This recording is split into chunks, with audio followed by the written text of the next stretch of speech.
Pessoal, sejam todos muito bem-vindos. Eu sou Paola Klein, arquiteta e especialista em neuroarquitetura e arquitetura de interiores para empresas e eterna aluna da NeuroArch Academy.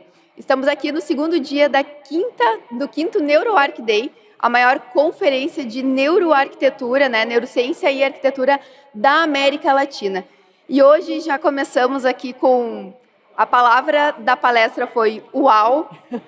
Já começamos aqui com a palestrante Soraya Schutel, que deu assim uma palestra maravilhosa. Soraya, eu vou pedir para você se apresentar para nós, contar um pouquinho de você, por favor. Claro, um prazer estar aqui. Adoro sempre esses eventos da NeuroArch, de conviver não só com arquitetos, designers, mas com artistas, né? Gente que tem alma de artista. Bem, eu cofundei a primeira escola de lideranças, onde a arte está na metodologia de ensino. Porque a gente fala muito hoje em humanização da gestão, porque uma coisa é fazer gestão de organizações há 50 anos atrás, né? Eram suficientes os métodos de gestão. Hoje não é mais. Ou a gente entende do ser humano, ou esquece fazer gestão, ou seja, de engajamento, motivação, sentido, propósito. E eu entendi ao longo desses anos, por meio de muita pesquisa transdisciplinar na área da gestão, filosofia e arte, o quanto a própria arte é um meio extraordinário para a humanização das lideranças. Então, todas as linguagens artísticas, filme, poesia, literatura, escultura, visitas a museus, são uma forma do ser humano se conectar com o seu profundo. Então, é isso que a gente tem aprontado aí pelo Brasil nos últimos 10 anos. Perfeito, Soraya. A Soraya que fez uma palestra agora sobre espaços que nos habitam, a dimensão simbólica da arquitetura. Soraya, tu falou na nossa palestra, ali na palestra que você apresentou para nós, sobre os desafios do nosso tempo, né? A questão da solidão, afastamento por saúde mental, aumento do índice de suicídio, que acredito que chocou todo mundo ali, né? Entre os jovens, 79%. Então, isso a gente linkou, né, com a questão que é necessário resgatar o bem, o belo, o justo, né, as virtudes. Eu até anotei, estou com a minha colinha aqui, pessoal, né, porque é um assunto assim super profundo, então eu não quis deixar escapar nenhum detalhe, né. Então, resgatar o ser humano, né, na sua integralidade, que foi uma das principais questões, que nós somos seres espirituais, e a arte como cura, né? Então, uma frase maravilhosa, a beleza irá salvar o mundo. Acredito muito nisso. E a partir disso, eu queria trazer uma pergunta e que você fizesse uma reflexão, né? A arte e a arquitetura, né, como ferramenta de cura. Como que tu acredita que o arquiteto pode contribuir para esse resgate do ser humano, né, da integralidade do ser humano? Bom, eu vou tentar, antes de responder a pergunta do ponto de vista prático, né, um dos problemas do nosso tempo é o excesso de materialismo, ou seja, toda a nossa sociedade, especialmente nos últimos 3 séculos, desde a Revolução Científica e Industrial, o ser humano é desenvolvido nos seus aspectos cognitivos, então a gente deixou de lado o aspecto da inteligência emocional, espiritual e relacional. E as doenças do nosso tempo, a crise do nosso tempo, são crises da alma, crises do ser humano consigo mesmo.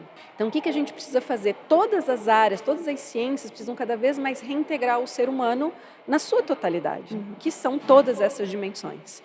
Então, e a arquitetura, para muito além de técnicas construtivas, dimensionamento de espaços, tendências, ela é a manifestação da arte e da beleza como virtude. Porque um dos caminhos para o humano se humanizar é o caminho das virtudes, como dizia Platão, o belo, o bom e o justo. E a beleza, ela alimenta a alma, ela alimenta a nossa psique.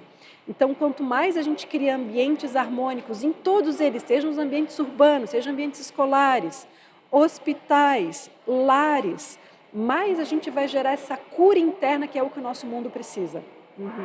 E para isso, a gente precisa entender primeiro quem é a família, as pessoas que irão habitar e conviver naquele espaço, qual é a missão, se for um ambiente empresarial daquela empresa, para que esse ambiente seja manifestação não só das relações, mas da alma daquela família ou daquele lugar, por símbolos, por objetos que relembrem quem eles são, que tenham locais de contemplação, ou seja, as grandes tendências, muitas vezes, elas massificam os movimentos.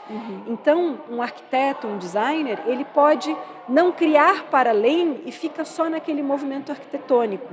Só que nós precisamos ir para além do cimento. A gente precisa começar a resgatar cada vez mais símbolos, objetos, arte, espaços que trazem ao ser humano autoconhecimento, relembrem quem ele é, que deem esse tempo de contemplação, porque a alma precisa de respiro. Então, cadê esses ambientes nos espaços que a gente precisa estar integrando? No espaço empresarial, quanto mais a gente criar esses lugares de contemplação, de respiro, mais a gente vai gerar, olhem a relação, produtividade, criatividade, né? Então, eu acho que é um pouco isso, resgatar o ser humano na sua integralidade. Perfeito. E hoje a gente vê cada vez mais, né, tanto as casas quanto as empresas e principalmente as cidades em tons de cinza. Né? É branco, cinza, falta simbolismo, é reto, é só concreto. Então, resgatar um pouco mais disso, né? Trazer, como você falou muito bem, né? A beleza. Beleza. Porque a alma, ela é simbólica, a alma se comunica por imagens. A primeira linguagem do ser humano foram as pinturas nas cavernas, ou seja, para ver o quanto a linguagem é simbólica. Se a gente for pegar a linguagem no Antigo Egito, né? Então a gente tem todos aqueles símbolos. Então as civilizações antigas permeavam as cidades e os lares com imagens, com objetos, com muita cor. Então, assim, esse cinzentismo, eu adoro a cor cinza, chiquérrima. Ao mesmo tempo, ele traz uma vida cinza, né? E a gente precisa de vida, a gente precisa de mais luz. É o que o ser humano está pedindo hoje. Então, não só seguir as tendências, mas entender também de que a alma ela precisa dessa nutrição interna. Às vezes tu coloca uma obra de arte, não só como sentido estético, mas como sentido de nutrição para aquilo que a família precisa. Claro. Outro exemplo que eu trouxe, se para aquela família é importante o ato de cozinhar como convívio, espaço relacional, precisa ser o centro da casa. Se é uma família de empresários mais artística, precisa ter o espaço de arte. Ou seja, integrar aquilo que alimenta a alma daquela família, daquelas pessoas que vão ali habitar. Perfeito. Vou fazer uma quebra aqui do que eu tinha imaginado. Tu comentou no finalzinho da tua palestra sobre a questão do porão, que significa a questão do inconsciente, né? Sim.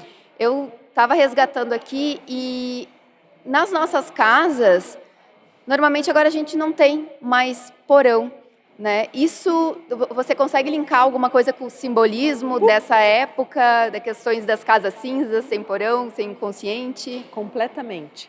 Bom, nos estudos, né, dos sonhos sonhados à noite, que é um tema que eu estudo há mais de 20 anos, algumas correntes trazem a significância dos ambientes da casa e o que isso significa para a pessoa, para o ser humano, para o sonhador, né?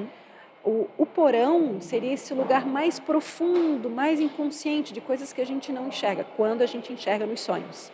E é claro que entendendo esse simbolismo para a psique, assim como a cozinha, o lugar de nutrição, entendendo esse simbolismo, se uma casa tem porão, o que nutre aquela família?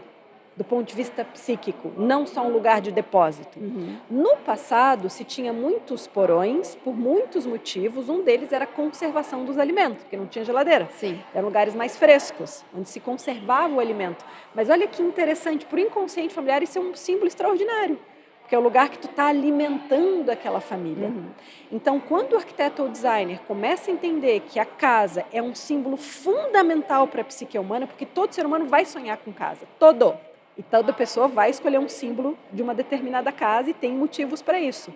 Então, se eu entendo que a casa é um símbolo fundamental, os espaços dessa casa precisam nutrir também a dimensão mais profunda. E, claro, cada casa é uma casa. Sim. Por quê? Porque aquela família é única, aquelas pessoas são únicas, ou um espaço empresarial. A empresa precisa refletir a cultura da empresa, os valores. Então, quais são os valores? Um exemplo de projeto arquitetônico que fortalece a cultura de uma empresa. Pega os valores da empresa. Como é que esse valor se manifesta em projeto arquitetônico? Sim. Se um valor é transparência, não dá para enfiar um monte de sala fechada. Estou dando um exemplo, né? Parece óbvio, mas nem todos trazem isso, né? E por quê? Porque a alma da empresa, que tem empresas muitas que têm alma, né? Que tem psique, que tem personalidade, isso é um tema que eu trabalho muito também. Os valores é a primeira forma de manifestação. Então, um projeto arquitetônico que reforce os valores e que, por consequência, a cultura vai ser auxiliada, porque o ambiente é a primeira manifestação da cultura empresarial. É o reflexo, né, da cultura empresarial. Assim como o nosso corpo. Exatamente. A saúde da empresa vai se manifestar no ambiente, na cultura. A nossa saúde vai se manifestar no corpo físico. Perfeito, perfeito, Soraya. Soraya, você comentou também sobre o que a arquitetura tem que ter, sobre o que a arquitetura precisa ter. E você trouxe 6 pontos ali para nós, né? Entre eles, memória, reequilíbrio, crescimento, autoconhecimento e compreensão de si, apreciação e contemplação, casa e inconsciente, né? Eu linkei esses 6 pontos.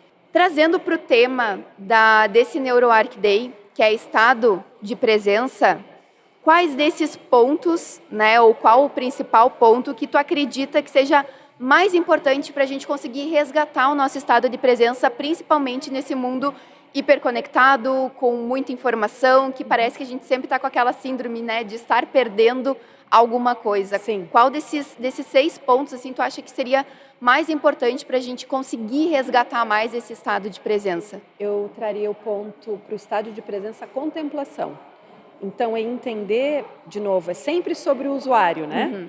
Então, o usuário que irá ali habitar, que irá conviver com aquele ambiente, o que deixa essa pessoa em estado de flow, ou estado meditativo, ou estado de introspecção, né? Eu até trouxe um exemplo para mim, é jardim. Uhum. Claro que eu tenho essa possibilidade que eu moro em casa, mas para aquelas pessoas pode ser daqui a pouco um espaço de pintura, pode ser um espaço de jogos, pode ser a própria cozinha. A cozinha é um estado contemplativo, é um estado introspectivo, né? É um estado de mindfulness ativo. Então, é muito sobre querer entender quem é a pessoa para então adaptar o projeto. A contemplação, ela é um ato de estado presente e de abertura do nosso momento de alma, ou seja, a alma precisa de respiro, a alma precisa de parênteses. E eu posso muitas vezes contemplar um pôr do sol. Pode ser, por exemplo, uma poltrona para contemplar o pôr do sol. Perfeito. Se aquele ambiente o permite, né? Pode ser colocar uma obra de arte que aquela família gosta.